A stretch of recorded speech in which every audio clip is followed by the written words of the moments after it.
네, 좋은 아침입니다. 우리 보좌의 축복을 누리는 언약기도 기도함으로 오늘 아침 예배 시작하도록 하겠습니다. 우리 함께 기도하겠습니다.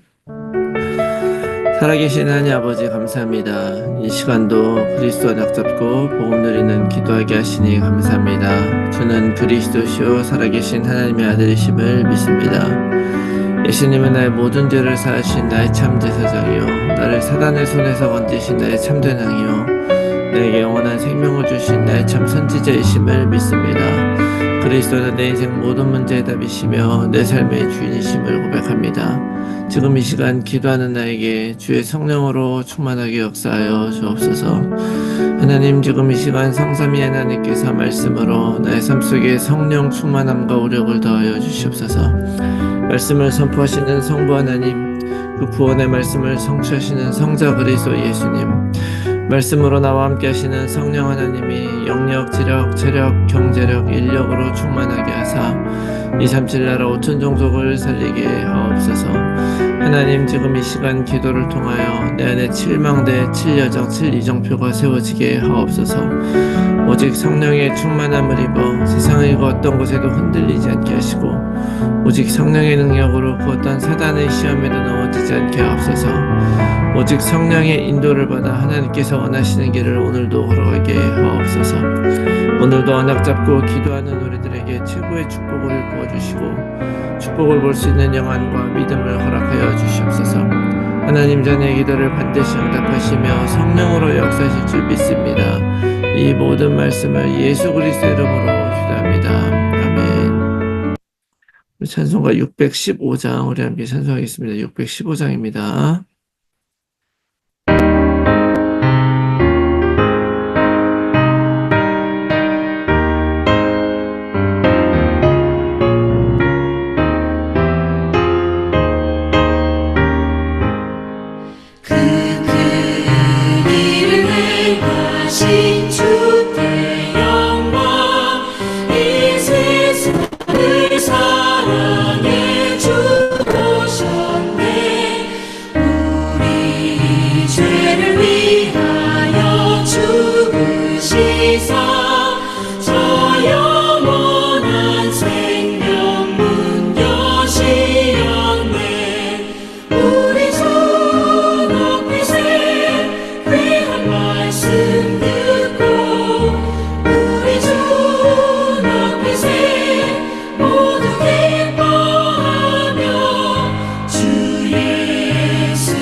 아멘. 하나님께서 오늘 주시는 말씀 여호수아서 12장 1절에서 24절 말씀입니다. 제가 읽겠습니다. 이스라엘 자손이 요단 저편 해돋는 쪽 아르논 골짜기에서 헤르몬 산까지의 동쪽 온 아라바를 차지하고 그 땅에서 쳐 죽인 왕들은 이러하니라. 시온은 헤스본에 거주하던 아모리 족속의 왕이라. 그가 다스리던 땅은 아르논 골짜기가에 있는 아로엘에서부터 골짜기 가운데 성읍과 길라 절반 곧 암몬 자손의 경계 약복강까지이며 또 동방 아라바 긴네롯 바다까지이며 또 동방 아라바의 바다 곧 염해의 벳 여시못으로 통한 길까지와 남쪽으로 비스가 산 기슭까지이며 옥은 르바의 남은 족속으로서 아스타롯과 에드레이에 거주하던 바산의 왕이라. 그가 다스리던 땅은 헤르몬 산과 살르가와 온 바산과 및 구술 사람과 마아가 사람의 경계까지의 길르앗 절반이니 헤스본 왕 시혼의 경계에 접한 곳이라. 여호와의 종 모세와 이스라엘 자손이 그들을 치고 여호와의 종 모세가 그 땅을 루벤 사람과 갓 사람과 므낫세의 반 지파에게 기업으로 주었더라.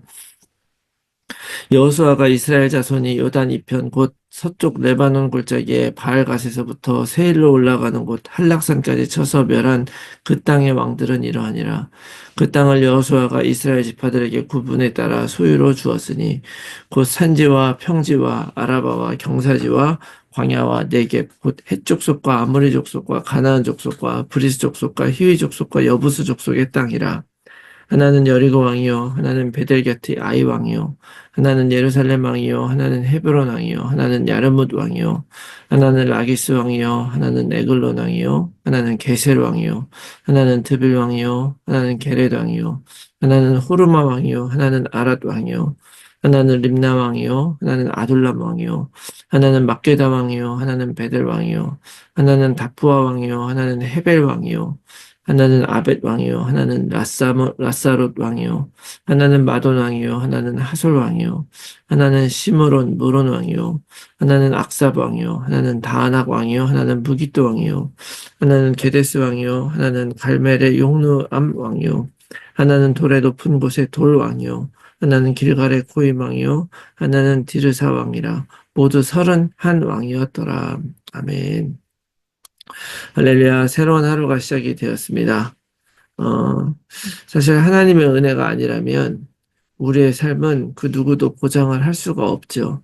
왜냐하면 사람의 일이라는 것이 때로는 너무나 작은 것에 좌우되고 너무나 생각하지 못한 일들이 금방금방 생기기 때문에 그렇습니다. 우리의 수많은 그런 실수에도 불구하고 때로는 우리가 전혀 하나님을 의지하지 않고 그렇게 살아도 하나님은 하나님의 그 약속, 우리에게 주신 그 약속하신 것을 다 이루는 것, 그렇게 해주시기 때문에 그 자체가 바로 은혜라는 말 외에는 표현할 수가 없는 것이죠. 이것을 체험하고 누리기 위해서 오늘도 언약을 고백하고 또 언약을 붙잡고 살아가는 우리 모두가 되기를 바랍니다. 그런 의미에서 예수님은 그리스도 모든 문제 해결자이시고 우리와 늘 함께 하시는 임마누엘 하나님이심을 믿습니다. 자, 하나님이 약속대로 가나안 땅을 이제 다 정복하게 해주셨습니다. 하나님께서 약속대로 하신다는 그 사실에 대해서는 성경이 계속 증거를 하고 있고 계속 예를 보여주고 있습니다. 왜냐하면 그래야 우리가 그 하나님을 믿고 의지하며 살아갈 수 있기 때문에 그래요. 그 약속을 붙잡고 우리가 끝까지 살아갈 수 있게 하기 위해서 하나님은 우리가 어땠음에도 불구하고 약속대로 하셨다라는 것을 계속 증거하고 있죠. 근데 사실은 하나님의 약속 성취가 그래서 너무 당연한 것이고 반드시 이루어질 것이니까 이거는 너무 당연해라고 생각할 수 있을지 모르지만 사실은 그 약속 성취 안에는 당연이라는 것보다는 사실은 은혜라는 것이 숨겨져 있다는 것을 여러분 아셔야 됩니다. 하나님이 처음부터 아브라함을 선택을 하시고 그에게 축복을 약속해 주신 것도 생각해 보면 하나님이 그래야 되는 것이 아니죠. 그저 자신의 삶을 하나님이 인도하시는 대로 살겠다. 그런 결단 하나 때문에 하나님은 그 약속을 우리에게 주신 것입니다. 그런데 그때부터 시작해서 아브라함은 정말 그 하나님께 결단한 대로 잘 살았냐? 그렇지가 않았습니다. 본토 친척 아비 집을 떠났어요. 떠났지만 그러나 아브라함이 걸어온 길을 돌아보면 사실은 실수투성이었고 불신앙투성이었어요. 일단 첫걸음부터가 가나안 땅으로 갔는데 그 가나안 땅에 기근이 들었단 말이죠. 기근이 들으니까 바로 그것에 있지 않고 애굽 땅으로 또 갔어요.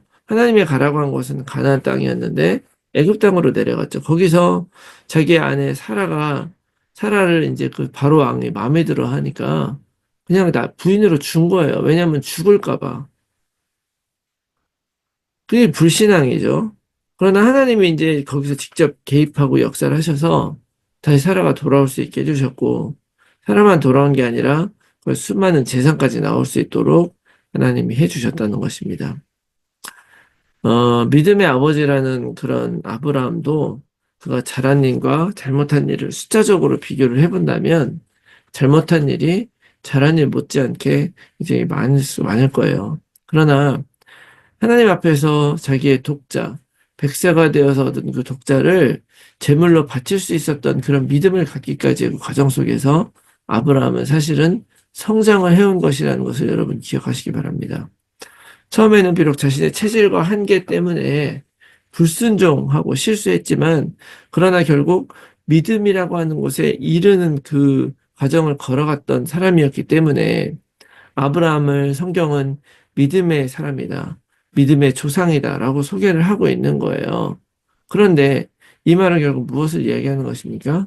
하나님이 우리들을 구원하시고 하나님은 우리를 인도하시는 데 있어서 하나님은 우리를 심판하시고 탓하시는 분이 아니라는 사실을 알려주시는 것이죠. 다시 말하면 하나님은 기다려주셨다는 거예요. 아브라함이 그런 믿음에 오를 때까지 수많은 실수와 수많은 잘못을 했음에도 불구하고 기다려주시면서 결국 하나님은 그 잘못 때문에 하나님의 마음을 변덕스럽게 바꾸는 이방에 있는 왕들과 같지 않으시고, 이방에 있는 그런 신들 같지 않고, 오직 하나님은 약속하신 대로 이루시면서 아브라함을 결국은 그 자리까지 갈 수 있도록 해주시고 그 약속을 지키셨다는 거예요. 부족함과 약함에도 불구하고 약속을 지키신다. 자, 오늘 본문 말씀은 이제 요단 동편과 서편 정복한 왕들과 지역을 소개하고 있는데, 여기에 있는 왕들은 지금 생각하는 어떤 한 나라의 왕이 아니고 그 당시에는 나라가 없었죠. 부족 국가였습니다. 그래서 한 성의 그 성주가 바로 왕이에요. 그래서 이제 여기 보면은 모세가 요단강 동편 정복을 모세가 했고, 서편의 정복은 여호수아가 앞장서서 했죠. 그래서 서편은 31개 성읍을 점령하고 이제 그 땅을, 동편은 이제 그 땅을 르우벤과 갓과 므낫세 반지파에게 이제 분배하는 그런 내용을 적고 있습니다. 그런데 이러한 결과가 나올 때까지 하나님은 약속을 신실하게 지켰는데, 그러나 이스라엘은 어땠습니까? 사실은 완성되어 와서 가나안 정복 전쟁에서는 하나님의 말씀대로 순종한 사람들이 비로소 된 거예요. 그렇지만 과거 그들의 광야의 생활을 한번 돌아보면 그들은 광야에서 끊임없이 하나님께 반역을 하고 끊임없이 하나님을 가슴 아프게 했었던 그런 사람들이었다는 것을 여러분 기억을 해야 됩니다. 애굽의 노예 삶에서부터 해방시켜줬더니 광야에서 먹을 것이 없다고, 왜 이끌어내서 고기도 못 먹고 죽게 하냐 컴플레인을 해요. 또 이렇게 가나안 땅을 정복하게 해주실 것인데도 불구하고 그들의 겉모양을 보고 그 가나안 땅의 그 비골장대한 안악자손들의 모습을 보고 지레 겁을 먹고 우리는 메뚜기가 되지 않는다, 이렇게 통곡했었던, 그래서 밤새 통곡하고 다시 돌아가자, 다시 애굽으로 돌아가자 하고 통곡했었던 이스라엘 백성이죠. 그리고 하나님 만나러 호렙산에 올라간 모세가 40일 동안 내려오지 않으니까 자기들이 가진 금덩어리를 모아가지고 송아지 우상을 만들었었던 그런 사람들이 바로 이스라엘 백성이었어요. 그런데 하나님은 그 과정이 하나님을 완전히 믿고 신뢰하기 위한 그런 과정이었다는 것을 알고 결국 뜻을 바꾸지 않고 기다리시다가 결국 오늘 약속의 성취를 주신 것입니다. 여러분, 우리가 살아가면서 실수할 수도 있고 잘못할 수도 있고 불신앙할 수도 있어요. 근데 그럼에도 불구하고 하나님은 하나님 뜻대로 역사하시고 도와주세요. 그렇다고 해서 그렇게 해도 되는 것이 절대 아니죠. 잘못하고 불신앙해도 되는 것이 아니라 하나님은 그런 우리들의 불신앙과 넘어짐의 과정이 완전한 신앙, 절대 신앙으로 가는 과정이 되기를 원하신다는 사실을 여러분 기억하셔야 됩니다. 그런 나의 불신앙과 실수 문제들이 하나님의 잘못이 아니라 나의 실수임을 인정하고 내 삶의 과정과 어려움을 통해서 더욱더 하나님의 뜻 안으로 걸어가고 성숙해가는 우리가 되어야 될 줄로 믿습니다. 그래서 오늘 이 믿음으로 도전하고 여러분 반드시 이루어질 하나님의 그 뜻을 붙잡고 여러분들 승리하면서 걸어가는 여러분들이 되시기 바라고요. 가나안 정복이라고 하는 것은 사실은 여호수아라고 하는 인물이 없었으면 굉장히 어려웠을 수 있죠. 여호수아가 굉장히 중요한 사람이었던 것은 사실인데 그가 그렇게 중요하게 쓰임받을 수 있었던 이유가 무엇입니까? 환경과 문제, 내 생각의 판단이 아니라 하나님이 주신 약속을 믿을 수 있는 사람이었기 때문에 그런 것입니다. 그렇지만 그 여호수아가 있었기 때문에 가나안 정복을 이룬 것이 아니라 하나님이 그런 사람을 쓰셨다는 것이지 결국 하나님이 하시는 전쟁이었다는 거예요. 그리고 그 여호수아 이전에는 모세라고 하는 인물이 있었어요. 모세가 이미 요단강 동편에서 일했던 그 사실이 이 정복의 시작이었죠. 여호수아 2장에 보면 기생 라합이 요단 저쪽에 있는 아모리 사람의 두 왕 시혼과 옥에게 행한 일, 곧 그들을 전멸시킨 일을 우리가 들었습니다. 라고 고백했어요. 이는 이스라엘에 항복한 또 기브온에 살던 히위 족속들도 똑같이 말했죠. 바산한 옥과 시온에게 했던 일들을 우리가 알고 간담이 녹았다. 여리고성 주민들도 간담이 녹았다. 이 모세라고 하는 인물의 그 일도 이 굉장히 많은 이 가나안 정복의 역할을 했었죠. 중요한 것은 무슨 이야기냐면요. 이렇듯 하나님의 일과 세계복음화라고 하는 것은 어느 한 사람에게 달려있는 것이 아니라 하나님이 하시고 그 하나님이 그 일에 합당한 사람들을 사용을 하시고 또 그 일을 위해서 우리들을 복음을 알게 하시고 그 자리에 있게 하시고 믿음으로 살아가게 해주신다라는 사실을 여러분 기억을 하시기 바랍니다. 그래서 하나님이 하시는 일들 속에서 내가 나에게 주신 그 사명의 자리에서 이 하나님의 뜻을 감당할 때에 완성된다라고 하는 것입니다. 그래서 오늘 이 말씀 붙들고 우리가 내가 처한 나의 삶의 자리에서 또 나의 현장에서 나의 가정에서 이것이 나의 세계복음의 현장이고 하나님이 나에게 이 사명을 주셨다는 것을 믿고 모세처럼 여호수아처럼 담대히 살아가는 여러분들 되시기 바랍니다. 흔들릴 일이 왜 없겠습니까? 어려운 일이 왜 없겠어요?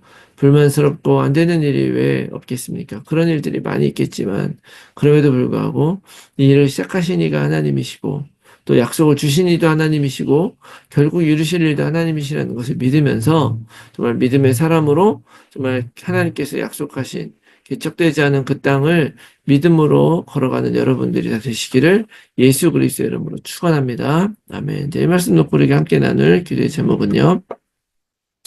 하나님이 나의 부족함에도 불구하고 은혜를 베푸셔서 약속을 지키시고 성취하게 하신다는 것을 믿게 하시고 자만을 버리고 늘 겸손하게 하나님의 뜻을 따라가게 하옵소서. 오늘도 나에게 주신 사명을 따라서 현장에서 승리하게 하옵소서. 나의 삶을 통해 하나님이 영광 받으시고 우리 모두가 삶의 현장에서 말씀 운동의 결실을 맺는 전도자로 살아가게 하옵소서. 우리의 자녀들이 예수 그리스도를 통해 하나님을 만나게 하시고 미래 세상 살릴 언약을 가진 약속의 후대가 되게 하옵소서. 나의 주변에 그리스도가 필요한 가족, 친지, 지인들에게 복음이 전달되게 하시고 그들을 통해 세계 복음화의 문이 열려지게 하옵소서. 몸이 아픈 분들이 복음 안에서 치유되게 하시고 오히려 문제가 축복임을 전달하는 증인 되게 하옵소서. 오늘도 나의 현장과 상황 속에서 정확한 복음에 집중하면서 하나님이 주실 응답을 기다리며 언약 안에서 걸어가게 하옵소서. 위에서 기도해 주시고 오늘 하루도 승리한 하루가 되시기 바랍니다. 우리 함께 기도하겠습니다.